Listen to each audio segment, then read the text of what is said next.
संक्षिप्त महाभारत के आश्रमेधिक पर्व में भूमिदान, तिल्लदान और उत्तम ब्राह्मण की महिमा। भगवान जी ने कहा, अब मैं सबसे उत्तम भूमिदान का वर्णन करता हूँ। भूमिदान से बढ़कर दूसरा कोई दान नहीं है और भूमि छीन लेने से बढ़कर कोई पाप नहीं है। दूसरे दानों के पुण्य समय पाकर क्षीण हो जाते हैं, किंतु भूमिदान के पुण्य का कभी विषय नहीं होता।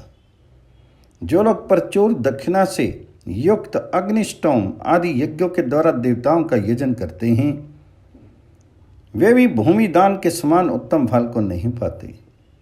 जो मनुष्य क्षत्रिय ब्राह्मण को भूमि दान करके फिर उसे अपने अधिकार में नहीं लेता, उसके दान की चारों ओर चर्चा होती है और जब तक कि संसार की स्थिति बनी रहती है तब तक वह स्वर्गलोक में रहकर अपने पुण्य का फल भोगता है।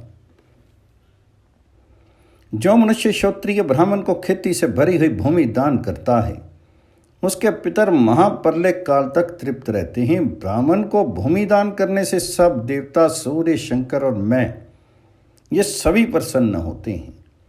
भूमि दान के पुण्य से पवित्र चित्त हुआ दाता निसंदेह मेरे परम धाम में निवास करता है। मनुष्य जीविका के अभाव में जो कुछ पाप करता है, उससे गोकर्ण मात्र भूमि दान करने पर भी छुटकारा पा जाता है। 1 महीने तक उपवास, कृच्छ्र और चंद्रायन व्रत का अनुष्ठान तथा संपूर्ण तीर्थों में स्नान करने से जो पुण्य होता है, वह सारा पुण्य गोकर्ण मात्र भूमि दान करने से प्राप्त हो जाता है। युधिष्ठिर ने कहा, देवेश्वर आपको नमस्कार है।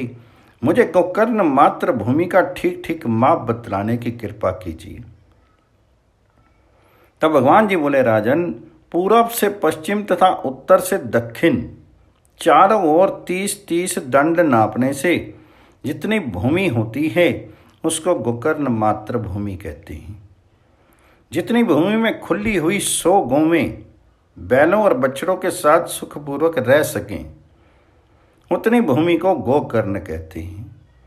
भूमि का दान करने वाले पुरुष के पास यमराज के दूत नहीं फटकने पाते।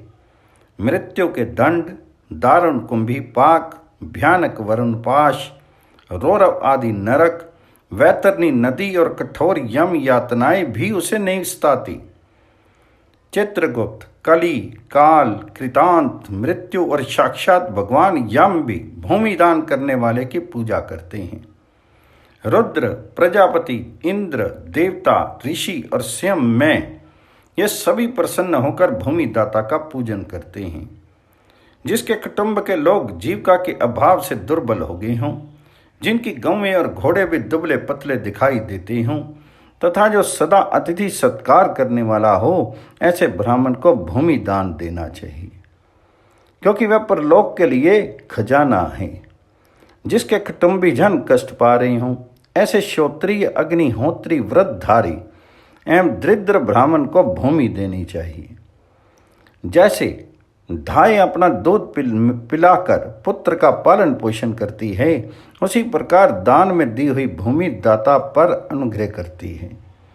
जैसे गौ अपना दूध पिलाकर बछड़े का पालन करती है, वैसे ही सर्वगुण संपन्न भूमि अपने दाता का कल्याण करती है।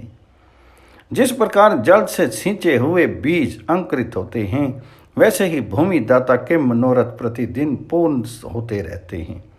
जैसे सूर्य का तेज समस्त अंधकार को दूर कर देता है, उसी प्रकार भूमि दान मनुष्य के संपूर्ण पापों का नाश कर डालता है।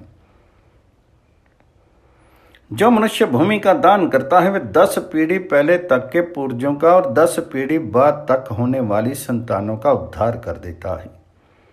किंतु जो किसी की भूमि छीन लेता है, वह 10 पूर्वजों और 10 वंशधरों को भी नरक में डुबो देता है। जो भूमिदान की प्रतिज्ञा करके नहीं देता अथवा देकर फिर छीन लेता है, उसे वरुण के पास से बांधकर पीप और रक्त से भरे हुए नरक कुंड में डाला जाता है। जो अपनी या दूसरे की दी हुई भूमि का अपहरण करता है, उसके लिए नरक से उद्धार पाने का कोई उपाय नहीं है। जो ब्राह्मण का खेत छीन लेता है, वे 12 पीढ़ी तक के पूर्वजों को नरक में डाल देता है और स्वयं कीड़े की योनि में जन्म लेता है तथा उससे कभी छुटकारा नहीं पाता। जो ब्राह्मण को भूमि दान देकर फिर उसी से जीविका चलाता है, उसे 1,00,000 गौ हत्या का फल मिलता है। जो पापात्मा नीचे सिर करके कुंभीपाक नरक में लटका दिया जाता है और 1000 दिव्य वर्षों तक उसमें पकता रहता है। तत्पश्चात उस नरक से छूटने पर उसे 100 जन्मों तक इस लोक में कुत्ता होना पड़ता है, जिसमें हल से जोत कर भूमि बो दिए गए हों तथा जहाँ हरी भरी खेती लहरा रही हो, ऐसी भूमि दरिद्र ब्राह्मण को देनी चाहिए। अथवा जहाँ जल का सभीता हो, वह भूमि दान में देनी चाहिए।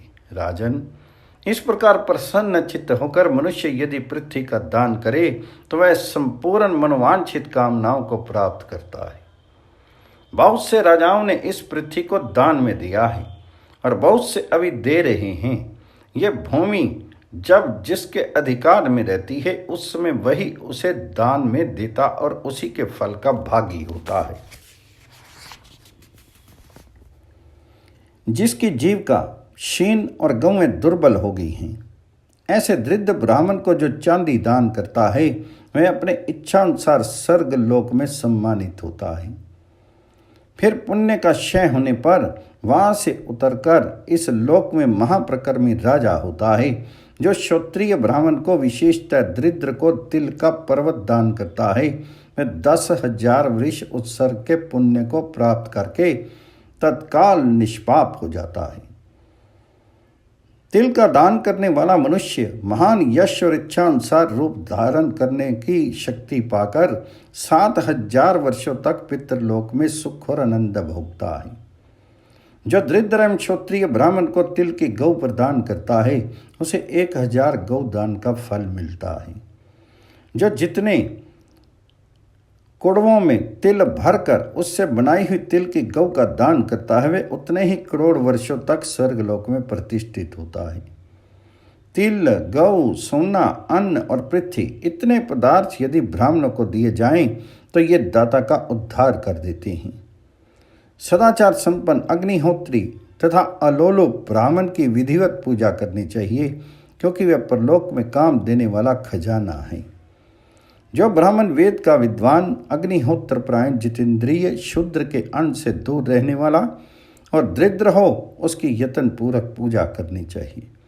जो प्रतिदिन तर्पण करने वाला, सदा यज्ञोपवीत धारण किए रहने वाला, नित्य प्रति स्वाध्याय परायण, वृषल का अन्न न खाने वाला, ऋतुकाल में ही अपनी स्त्री के संग रहने वाला और विधि पूर्वक अग्निहोत्र करने वाला हो, वह ब्राह्मण दूसरों को तारने में समर्थ होता है। जो मेरा भक्त, मुझ में अनुराग रखने वाला, मेरे भजन में परायण और मुझे ही कर्म फलों को अर्पण करने वाला है, वह ब्राह्मण अवश्य संसार समुद्र से तार सकता है।